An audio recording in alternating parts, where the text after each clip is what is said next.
wakati tunamwombea aliona watu watatu wanatoka ndani yake wanaofanana naye.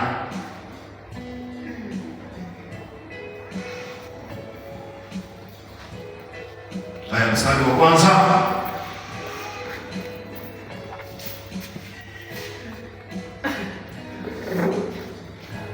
Mstari wa kwanza.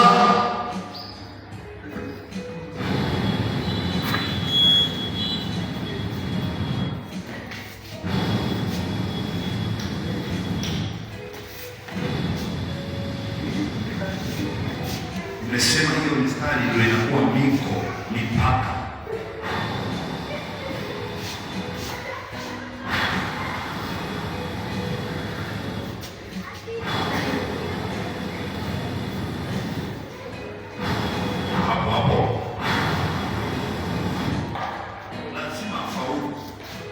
Huyu lazima awe mtu mzuri. Aliyekuwa amekaa ndani yake na kurudisha nyuma mistari mitatu.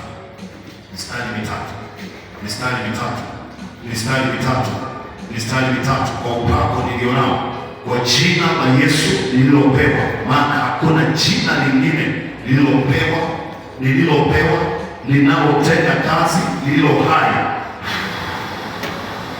Jina la Yesu. Kwa jina hilo kila goti lazima lipigwe la mizimu ama miungu. Narudisha nyuma mistari mitatu, ngazi tatu.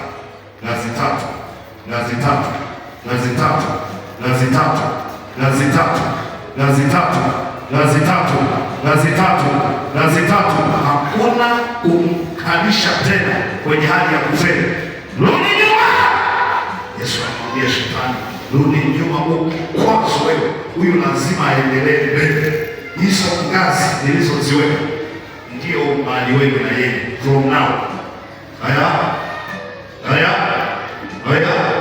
Ngazi tatu kwa jina la Yesu.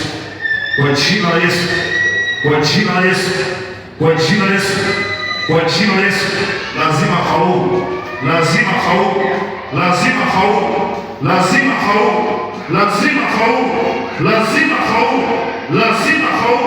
Ninamvusha hiyo mistari kwa jina la Yesu. Vuka.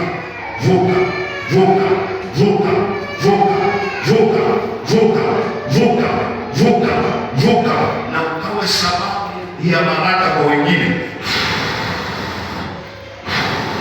Hiyo mistari ninakuvusha hiyo mistari mitatu.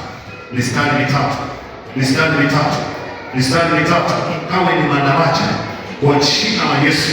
Kila aliyekuwa amekushikilia amekufunga usifaulu, aondoke. Hili ni agizo.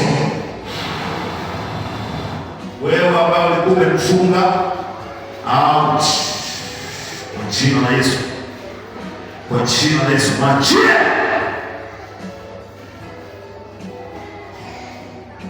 Mwachie. Hiyo mistari mitatu ndio nimekuandikia, hautamkaribia, na ukitaka kumfuatilia umuone tu akiwa mahali yako.